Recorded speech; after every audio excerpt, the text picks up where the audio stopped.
A partir de este momento, en Madero FM, los invitamos a escuchar Perspectivas con Guillermo Holzman y Percival Madero, un análisis de la actualidad nacional e internacional.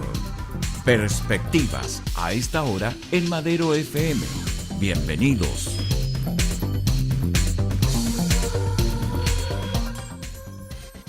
Bienvenidos, distinguidos auditores y televidentes, nuevamente en una conversación interesante, franca, abierta, muy analítica, con nuestro distinguido colega y amigo Guillermo Holzman, a quien le agradecemos que nuevamente esté en nuestros estudios acá en Madero y en la posibilidad de seguir conversando, como ya lo hemos hecho muchas veces, mi distinguido Guillermo, en temas de nacionales e internacionales. Gracias por estar nuevamente acá en la mesa de perspectivas. No, un agrado, Percy, y la verdad, como siempre, la posibilidad de mirar la política nacional o internacional con mucha más tranquilidad, sin lugar a dudas, pensamos que puede ser un aporte para quienes nos escuchan y nos ven.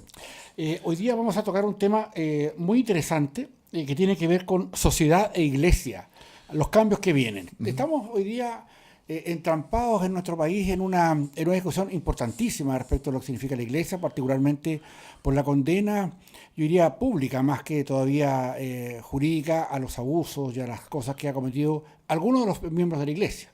En este marco de sociedad e iglesia, hagamos un poco de memoria de lo que significa un Estado laico, lo que era el Estado separado de las funciones de la iglesia, Guillermo, para empezar a darle una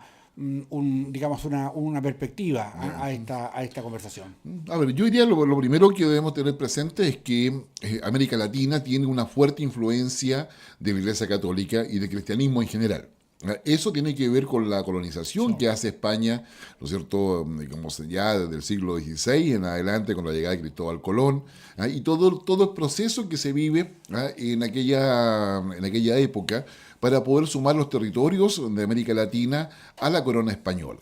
El interés de la corona española, evidentemente, y estaba en lo económico, que era la extracción de recursos naturales. En aquellos años el oro, más que nada, que era uno de los elementos más relevantes dentro de la economía del mundo, o de Europa más específicamente, en aquellos años.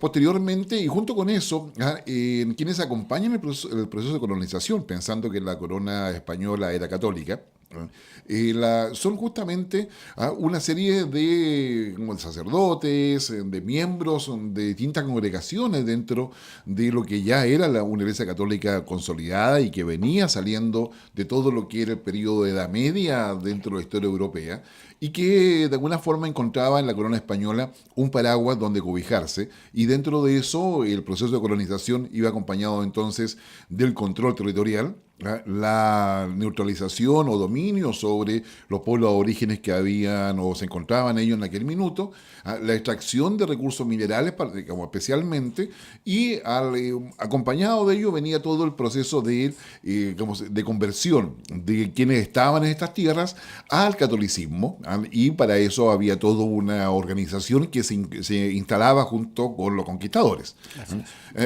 Eso va a estar desde el siglo XVI, XVII, hasta el siglo, yo diría, XX particularmente, XX para casi todos los países. En el caso de Chile, se procede a la separación iglesia-estado, por lo menos en términos institucionales, en la Constitución de 1925, cuando ahí se plantea. Hasta ese minuto la Iglesia Católica tenía una serie de espacios de influencia reconocidos desde el punto de vista político y desde el punto de vista de influencia de las decisiones que el Estado tomaba. Y supuestamente eso se terminaba, ¿no es cierto?, al aprobarse la nueva Constitución de 1925. Estaba la idea de que efectivamente la Iglesia contaba no solamente con autonomía, sino con alguna forma de soberanía. Todo lo que son los lugares que la Iglesia utilizaba, iglesias, en fin, y otro tipo de instalaciones, contaban básicamente con una suerte de jurisdicción propia que el Estado no podía entrometerse. Lo propio pasaba con la designación de obispos, de cardenales, y era un Estado dentro del Estado, en la práctica. En la división que se produce en la Constitución del año 25 se deja establecido claramente que hay una separación tácita entre lo que es el Estado versus lo que es el Estado Vaticano, por decirlo así, la Iglesia. Pero eso, al momento de hacer digamos, esta incorporación de esta división digamos, de estados separados, también se produce, a mi juicio, Guillermo, lo que significaba que la Iglesia, no por estar separada del Estado, deja de tener influencia en el Estado. La sigue teniendo y muy fuerte hasta los días de hoy. Sin embargo, ya no es tratada como un órgano del Estado, es una cosa vista desde afuera, que tienen sus propias leyes y tenían que regirse a las indicaciones o a las leyes por las cuales se regulaba nuestro Estado de Chile. ¿Sí? Exactamente, y eso en la práctica, digamos, va a significar varias cosas. Digamos, la separación de Iglesia y Estado significa que la Iglesia se reconoce como un poder espiritual, pero sin embargo la Iglesia logra, a través de los colegios, escuelas o apoyo a distintas áreas, tanto aquellos sectores más pobres, los colegios particulares asociados a congregaciones, a mantener una influencia en la conformación de la sociedad chilena. Y es así como por muchos años el censo que se hacía en Chile, cuando preguntaba por la religión, daba más de un 90% que se declaraban católicos, aun cuando no fuesen a la iglesia, en fin, con toda la distribución que pueda haber respecto a aquellos cristianos más o menos comprometidos con la doctrina, ¿no es cierto?, la doctrina o teología que tiene la Iglesia Católica. Sin embargo, eso va cambiando. Otra cosa importante es que, a pesar de la separación de Iglesia y Estado, la Iglesia mantiene una influencia económica importante en todas las ciudades. Gran parte, y no todo el mundo lo sabe, pero donde está la catedral de cada ciudad, todo lo que es los paños del centro, como todos los terrenos, las propiedades del centro, normalmente fueron adjudicadas a la Iglesia, y la Iglesia, digamos, renta de ello. Por lo tanto, se asegura de alguna manera una suerte de ingreso permanente por la vía del reconocimiento del Estado de esas propiedades como parte de la Iglesia Católica. Exacto. Entonces, en consecuencia, la Iglesia Católica no solamente es un poder espiritual, sino que también un poder económico. Y en la medida en que va sumando gente a esa perspectiva, claramente, ya sea que estén en el gobierno o no, tengan algunos empresarios, políticos, etcétera, sin lugar a dudas, mantiene una influencia directa en lo que son los destinos de los países. Y esto no solamente sucede en Chile, sino que sucede en todos los países de América Latina. Donde coloniza Cristóbal Colón, incluso en Brasil, que no fue Cristóbal Colón el que estuvo ahí, pero igual tiene una fuerte, digamos, incidencia la Iglesia Católica en Brasil, sin duda. Exactamente. México. Recordemos solamente la crisis política de Chile, como la Iglesia Católica, el cardenal Silva Enríquez en su minuto tuvo un rol importante. Veamos lo que pasa hoy día en Nicaragua. ¿Quién es el interlocutor de Ortega? Exacto. Los obispos de Nicaragua. Claro. Es decir, la Iglesia Católica se reconoce culturalmente o en términos de los procesos culturales como un referente no solamente espiritual o social, sino que también político. Y están preocupados justamente de la sociedad porque hay una base cristiana bastante sólida. Perfecto. Y ahora, ¿qué es lo que pasa ahora? Exacto. El punto, estamos en que, entrando ya en materia propiamente en Chile, estamos viviendo un proceso tremendamente delicado, no tanto para la Iglesia chilena, sino para la Iglesia del mundo. Yo creo que las maneras en cómo se han expresado, particularmente en Chile, a través de la conferencia episcopal, lo que ha ocurrido con el Papa, que les pide la renuncia a todos por todos estos temas de abusos que había. En su reciente visita al Papa también, que generó toda una controversia respecto a personas que aparecían liderando arquidiócesis importantes como la de Osorno, etcétera, que estaban vinculados a, tal vez no derechamente a abusos, sino que tenían conocimiento de ello y no los denunciaron. Entonces, también el Papa ha sido bastante explícito en no eludir la responsabilidad de la Iglesia, pero en al no eludirla o ser más franco y más directo en esto, entregó herramientas muy importantes, particularmente a la justicia chilena, para que investigara, que es lo que está ocurriendo hoy día con el fiscal Arias, etcétera. Entonces, el punto es, distinguido Guillermo, cómo digamos, debiera procederse o cómo debería ser en los escenarios próximamente que vamos a vivir respecto a esto, porque tenemos por delante el Te Deum, tenemos varias cosas que de alguna manera entrampan y cuestionan y de alguna manera también detienen la mirada en una circunstancia en que aparentemente no están las velocidades que hoy día se requieren para poder colocar digamos, o tomar las decisiones más rápido lo que el bien común supone, digamos. Bueno, yo creo que aquí hay un proceso, y esto que está pasando ahora, sin lugar a dudas, acelera los procesos. A ver, cuando se plantea el Estado laico, es decir, un Estado que respeta todas las religiones o todas las visiones espirituales que puede haber en una sociedad, y el compromiso que le pide a todas esas visiones, incluida la Iglesia Católica, es que contribuyan al bien común del país. Yo creo que eso es lo que está en la ley, el espíritu de las leyes que hoy día están. El tema, por ejemplo, empieza ya hace algunos años, por nombrar algunos hitos, es lo que es el poder nombrar capellanes o representantes de otras iglesias en las instituciones armadas o policiales. Por muchos años solamente había un capellán católico, ¿ya? Digamos, incluso que es un obispo en el caso del ejército. Y en la moneda. Exactamente, en la propia moneda. Y eso empieza a cambiar y empieza ya a plantearse la necesidad de que haya representantes de otra iglesia que son representativas también del sentimiento religioso de la población. Yo creo que hay parte. A nivel internacional, quizás los primeros ejemplos los tenemos en Estados Unidos, cuando hay problemas de abuso, hay denuncias. ¿Boston? Exactamente, en Boston, y donde la iglesia, no solamente los sacerdotes que están involucrados, de alta jerarquía por lo demás, son acusados ante la justicia estadounidense, y a su vez la iglesia tiene que pagar millonarias indemnizaciones por los daños causados conforme la justicia ha sentenciado. Eso demora en llegar a América Latina, porque América Latina es la zona de influencia preferida de la Iglesia Católica. Después viene África, que es la otra área de influencia, yo diría, mucho más potente desde el punto de vista del arraigo popular que tiene. Y acá se empieza, primero, la Iglesia empieza con una actitud que empieza a ser complicada. El caso que revienta acá, básicamente, es Caradima. Digamos, y de ahí, que es el caso más emblemático, y de ahí en adelante empieza todo un proceso que va casi a la par con lo que pasa a nivel mundial. Es decir, te vas a denunciar. Digamos, se puede denunciar, se puede decir lo que pasó. Y esto empieza a llegar a los medios de comunicación, y la iglesia insiste en que esos son problemas de la iglesia, y que deben ser tratados por la justicia vaticana. Conforme a su derecho. Claro, su derecho y la norma que ellos tienen. Y eso se mantuvo así. Por lo tanto, las denuncias que podían haberse instalado dentro de la organización religiosa católica acá quedaban ahí y dependían básicamente de quién recibía la denuncia y cómo la autoridad eclesial, vale decir obispos, cardenales, querían tomar o querían derivar todo eso. Y en algunos casos las denuncias llegaban al Vaticano, a un lugar específico para que se evaluaran dentro de un panorama también que el Vaticano estaba viendo a nivel mundial, no solamente pasaba en Chile. Y la iglesia acá hizo uso y abuso, podríamos decir hoy día, de esa suerte de prerrogativa en los hechos, porque no es así en la Constitución, claro. De que todos los temas que le afectaban eran un problema de la iglesia y no del Estado de Chile. Y eso, finalmente termina sobrepasando todos los límites, cuando finalmente el Papa, y como tú bien lo decías, tiene que reconocer que fue mal informado. Sí. Y ahí el Papa toma, siendo un Papa latino además, argentino, toma la decisión de hacer una convocatoria a todos los obispos en Roma, y, para decirlo en buen chileno, le lee la cartilla y todos los obispos quedan con su carta de renuncia instalada.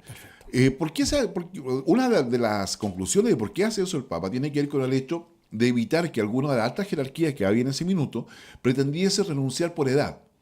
Claro. Es decir, el Papa lo que busca es las responsabilidades. Desde el punto de vista de análisis político, básicamente, no religioso, acá en la Iglesia Católica lo que se está viendo es que hay un establishment, que es el que mantiene una actitud de protegerse a sí misma, de evitar que esto salga a la luz pública, que sea cuestionada la iglesia y particularmente que los responsables de abusos sean conocidos por la opinión pública o sean enjuiciados en el sistema que el Estado tiene, en toda la justicia civil que el Estado posee. Y eso definitivamente termina no solamente tensionando lo que son las feligresías de la Iglesia Católica, donde hay distintos grupos existentes, sino que también termina sumándose a ello lo que pasa en distintas congregaciones. Desde los maristas y varias otras más que aparecen justamente con algún grado de denuncia y de abusos que, en definitiva, según lo que se ha logrado saber oficialmente, son más de 260 personas abusadas en un periodo de 20, 30 años. Sí.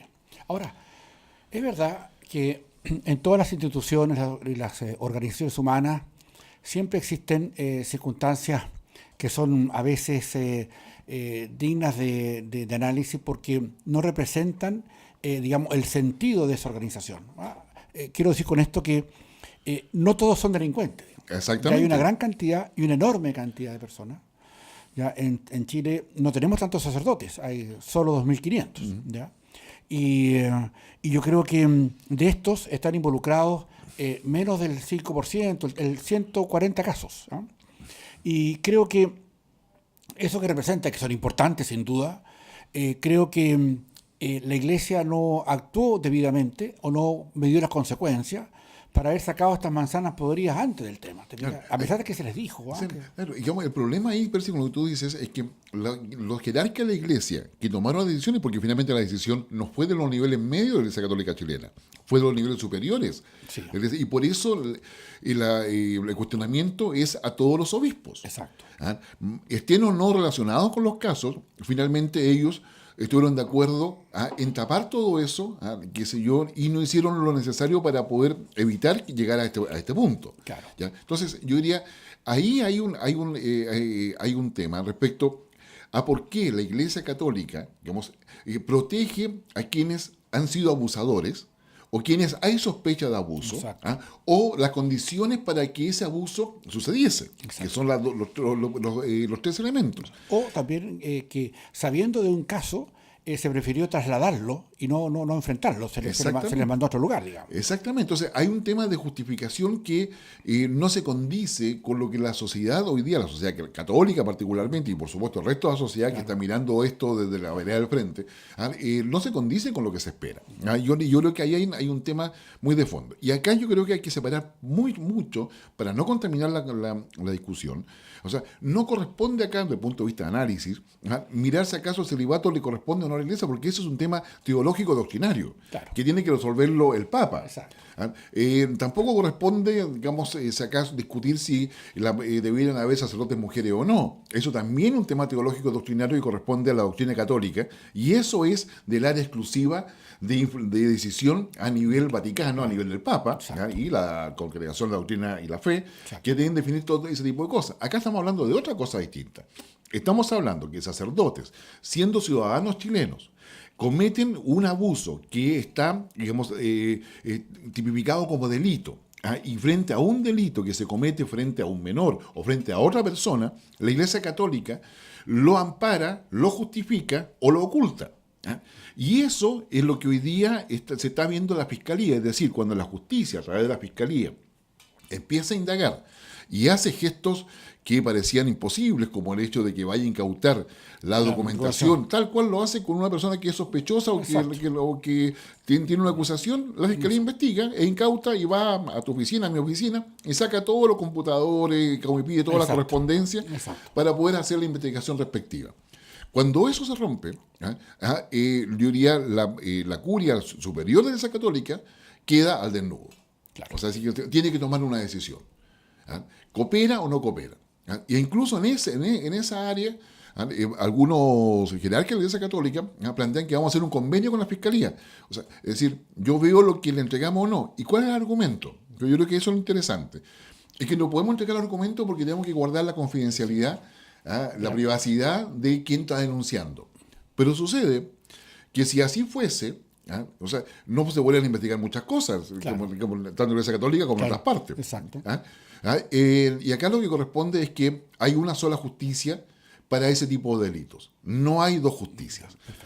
Y por esa razón aparece, como en un momento determinado, el presidente Piñera, también condenando todo ello. Sí. Y yo creo que ahí el presidente Piñera estuvo muy acertado en términos de poder establecer la posición del Estado de Chile, no obstante que él se declara, digamos, católico observante, qué sé yo, pero está muy claro porque acá no hay un cuestionamiento a la teología, no hay un cuestionamiento a la doctrina de la Iglesia, hay un cuestionamiento a personas que son chilenos que teniendo la sotana, ¿no es cierto?, digamos, y perteneciendo a la Iglesia Católica, cometieron delitos, otros lo ocultaron, otros lo justificaron, o simplemente hicieron vista gorda de lo que estaba pasando. Ahora, En este concepto que es muy interesante, que es el kit del asunto, apuntamos también a otros aspectos, Guillermo, que tienen que ver no solamente con la condición propia del abuso o del sacerdote delincuente, digámoslo así claramente.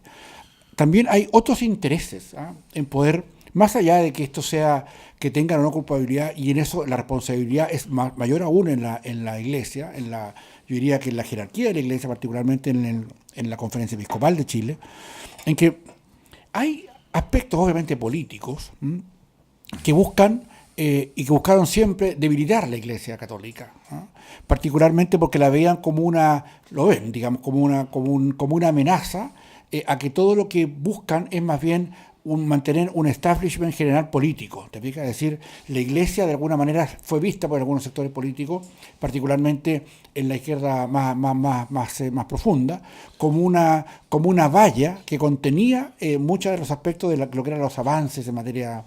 Ahora, con todo esto que ha ocurrido, que es cierto, también se le ha entregado una cantidad de enormes de argumentos para las personas que rebaten esto, y eso también no está siempre en la mesa. Pero yo creo que, primero, obviamente no podemos hacernos los lesos con lo que ocurre y hay que castigar severamente a los sacerdotes o a los laicos o a los obispos que ocultaron información que debilitaba, digamos, la manera de hacer justicia en Chile. Ahora, ¿qué importancia, Guillermo, a la perspectiva de un análisis más global, tiene que esto no solamente debilita o aumenta la posibilidad de la Iglesia y la influencia que podría haber tenido la política en la Iglesia o la Iglesia en la política, sino que también en los términos espirituales, por cuanto también la Iglesia pierde un enorme poder al entender que no ha sido capaz de poder arreglar rápidamente esta circunstancia, que siga ahondándose el problema? Yo creo que la Iglesia efectivamente pierde una imagen de su poder, pero no pierde poder. Yo creo que pierde esa suerte de poder donde la voz del cardenal, del obispo, es incuestionable, y que efectivamente lo es desde el punto de vista teológico doctrinario. Ellos representan al Papa y representan la sana doctrina católica. Claro. Pero no pueden ser quienes amparen a aquellos sacerdotes que, teniendo un discurso doctrinario, en su conducta humana, se alejan completamente de lo que están diciendo. Es decir, si hay un sacerdote que es coherente entre lo que cree teológicamente, su creencia en la Iglesia Católica y todos sus principios, y su accionar... Su conducta personal. Claro, con su conducta personal. Si hay una separación, una brecha, eso tiene que ser denunciado por la propia Iglesia. Yo creo que ojalá esa lección la Iglesia la aprenda. Y esto es aplicable no solamente a la Iglesia, a todo tipo de organización. ¿No? Es decir, no es un tema... Hoy día la Iglesia es la que está, yo diría, puesta en la vitrina. Exacto. Están los acosos también que han ocurrido en el mundo del espectáculo, del cine, tanto más que han ocurrido acá en Chile. Exactamente. Entonces, esta suerte de que aquella cosa que nos incomoda o lo sucio se guarda bajo la alfombra, yo creo que hoy día eso está cambiando. Y ahí la estatura y la capacidad que tenga la Fiscalía, que tenga la Policía, el propio Estado para abordar eso. Y también, perdón, Guillermo, pero también la prudencia con que se trate. Exacto. Porque si también la prudencia, digamos, es exacerbada, en el sentido que se pasa por encima de la prudencia, los efectos pueden ser distintos, porque en el fondo decir, bueno, a ver, ¿qué estamos buscando detrás de todas estas circunstancias? Buscamos castigar, buscamos ser figurilla nacional, queremos luces para alguna entrevista especial. Yo creo que ahí también aunque un antecedente que podría ser un poco menor, también tiene que ver con la estatura que nosotros como Estado veamos esto, digamos, porque en el fondo no puede ser una casa de brujas, digamos. No, y hay que evitar que eso sea así. Yo creo que hay un principio básico acá. Nadie está sobre la ley. Absolutamente.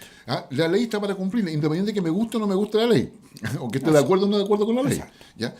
Y en ese sentido yo creo que es el primer, digamos, idea-fuerza que la Iglesia Católica puede mostrar frente a la ciudadanía y particularmente a sus iglesias. O sea, yo, Iglesia Católica, que estoy en Chile, yo cumplo la ley. Yo encontré que había algo anómalo, tengo una sospecha, una denuncia, que puede o no ser cierta. Así es. ¿Ya? Digamos, y eso lo investiga la justicia. No lo investigo yo en forma autónoma, sino que lo investigo la justicia. ¿ah? Y la justicia puede tener la deferencia de hacerme alguna distinción o alguna cosa que me facilite las cosas, ¿ah? Pero eso lo hago yo. Y esos protocolos, hoy día yo creo que en Punta de Talca yo creo que están, Sí. digamos, socializados. Es decir, es obvio de que no son todos, o sea, si digo yo, como tú bien decías, Sí. es una minoría, ¿ah? La que está involucrada en todo esto. Pero acá es una cosa, aquellos que cometieron los abusos. Y otra cosa, que es lo que me preocupa desde el punto de vista político, es que quienes protegieron y ampararon y ocultaron o de alguna forma evitaron que se supiese todo eso, ¿ah? Son justamente la jerarquía actual. ¿Ah? Y esa jerarquía actual, su argumento es para no hacer daño a la iglesia.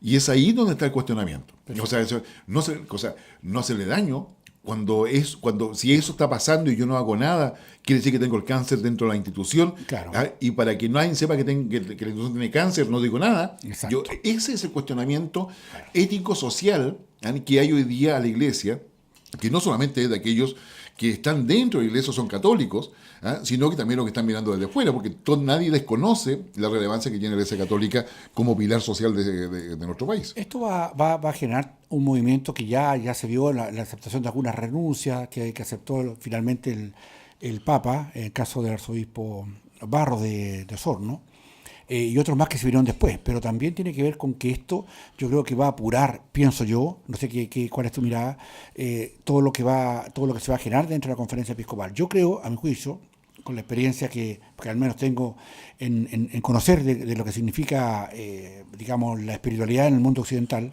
yo creo que va a ser una gran lección la que va a dar Chile respecto a esto, para que en otras partes del mundo donde está ocurriendo lo mismo, este ejemplo sirva como lección. Entonces yo creo que también tenemos que ver que frente a esto también tenemos una oportunidad, que es una oportunidad que tenemos que trabajar como Estado, a objeto que nunca más tengamos estas cosas en la conferencia episcopal y en cualquier otra institución religiosa o laica, para que finalmente nosotros como país nos sintamos también orgullosos que hemos podido corregir algunos temas.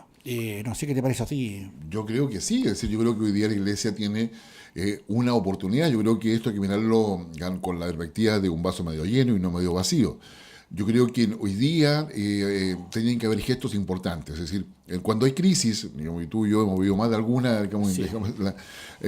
cuando hay crisis los cambios deben ser rápidos. Exacto. ¿Ya? Yo creo que el cuestionamiento que hoy día hay en el cardenal Sati amerita que él dé un paso al costado y renuncie. Así es. Probablemente esto no es del gusto de la Iglesia Católica, no es del gusto del Vaticano tampoco, porque quiere hacer todo, digamos, todo de forma gradual, y probablemente ni siquiera haya lo suficiente candidato para hacer los reemplazos. Así es. ¿Ya? Pero yo creo que ahí se pueden tomar medidas, qué sé yo, de transición, que permitan justamente que la Iglesia pueda dar un salto cuántico a partir de esta situación. Si el cardenal Sati no da un paso al lado, va a complicar el TDU.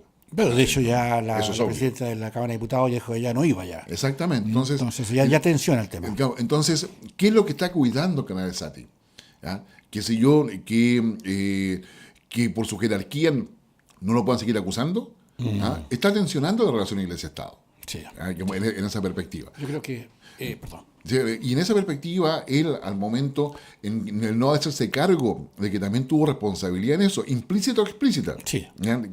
Pero sí claramente responsable. ¿Ya? Y eso, en esa perspectiva, yo te diría, la Iglesia Católica hoy día, digamos, requiere una renovación completa, que no va a ser fácil ni va a ser simple, pero que requiere tomar, yo diría, una resolución que va a ser dolorosa para el establishment católico, Así es. pero yo te diría esperanzadora para los que están dentro de esa católica alrededor de toda esa jerarquía. Exacto. Yo creo que las cosas que vienen son importantes. Yo creo que hemos cometido un error como Estado a no apurar las cosas antes de lo que ocurría, y la Iglesia obviamente tiene que pagar las consecuencias de su indisposición para enfrentar este problema que debería haber enfrentado hace muchos años. Cuando reventó el caso Caraíma, ya sabía en muchos aspectos que habían otros casos que obviamente iban a salir a la palestra a la luz de lo que estaba ocurriendo. ¿Sí? Y eso va a significar también, y eso también para el mundo civil o mundo no religioso, ¿ah? Que el conservantismo o conservadurismo cultural, en el cual todo se oculta y nada se dice, y las víctimas tienen que guardar silencio, Claro. Hay un cambio radical que es aplicable no solamente a la Iglesia Católica, sino que a todas las instituciones. Y cada institución, desde la familia hasta la empresa, las fundaciones, corporaciones y otras iglesias, van a tener que tener los protocolos necesarios para poder enfrentar todo ello y saber que ya cada vez es más difícil barrer bajo la alfombra. Mi distinguido Guillermo, te agradecemos nuevamente los espacios que nos estás regalando aquí para nuestro programa Perspectiva. Quiero agradecerte la gentileza que siempre tienes que estar con nosotros, sobre todo en este caso que están tan en boga. Y bueno, y nos juntamos en una próxima oportunidad para, si te parece bien, para analizar otro aspecto de interés que ocurra en Chile y en el mundo. No, con el mayor agrado, Percy. Muchas gracias. No, gracias a ti. Gracias, distinguidos auditores y televidentes. Aquí concluye Perspectivas con Guillermo Holzman y Percival Madero. La actualidad nacional e internacional cada jueves desde las 2 de la tarde.